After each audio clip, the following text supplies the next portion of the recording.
فلا تزکوا انفسکم، بس اپنے آپ کے کو بہت زیادہ اپنا تزکیہ، اپنے آپ کو بہت اچھا نہ بناؤ کہ ہم بہت اچھے ہیں.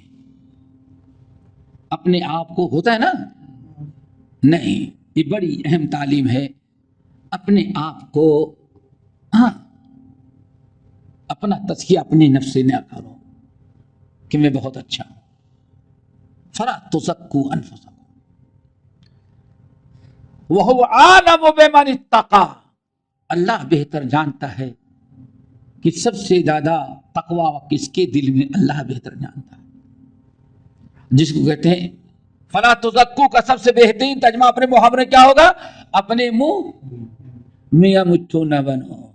ہاں، اللہ جانتا ہے کہ کون کیا حقیقت تمہاری، ان کی کیا حقیقت ہے. اللہ آج اس کی بہت ضرورت ہے دوستو. ایک چیز بڑی اہم رہ گئی، اچھا اس کو بتا دیتے ہیں. تزکیہ، فلا تزکوا انفسکم، اپنے آپ کو کبھی، جس کو ہم بالکل پاک ہیں، صاف ہیں، ہم کوئی غلطی نہیں کرتے، ہم بہت اچھے ہیں، کبھی انسان کو اپنے منہ ایسے نہیں کہنا چاہیے.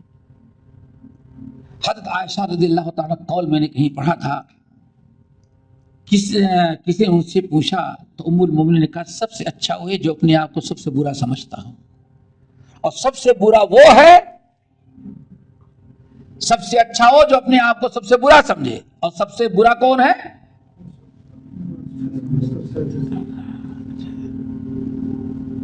زینب بنت ابی سلمہ، زینب بنت ابی سلمہ رضی اللہ تعالیٰ عنہ کے سامنے کسی نے آ کے بڑی اپنی بڑائی بیان کی، اپنی بیٹی کا نام یہ وہ، سمجھ گئے، برہ رکھا. کیا رکھا؟ برہ کے معنی بڑی نیک. وہی اپنا تزکیہ کر رہے. تو حضرت زینب بنت سلمہ نے منع کیا، کہا نام بدلو، چونکہ میرا نام برہ رکھا گیا تھا. کیا؟ برہ، ابرار، ابرار نیک، برہ، میں بہت برہ ہوں، سراپا نیک. تو اللہ رسول نے فرمایا کہ نہیں، فلا تزکوا انفسکم، اپنے منہ میاں مٹھو نہ بنو، اپنے آپ کو بہت اچھا نہ بدلو نام. تو اللہ رسول نے برہ نام پسند نہیں کی، کیوں؟ اس کے اندر بڑائی، اور اسی لیے اللہ رسول نے میرا نام رکھا زینب. برہ سے میں زینب بن گئی. ہمارے چینل کو سبسکرائب کیجیے اور بیل آئیکن کو دبانا نہ بھولیے تاکہ آپ کو نئی ویڈیو برابر ملتی رہیں.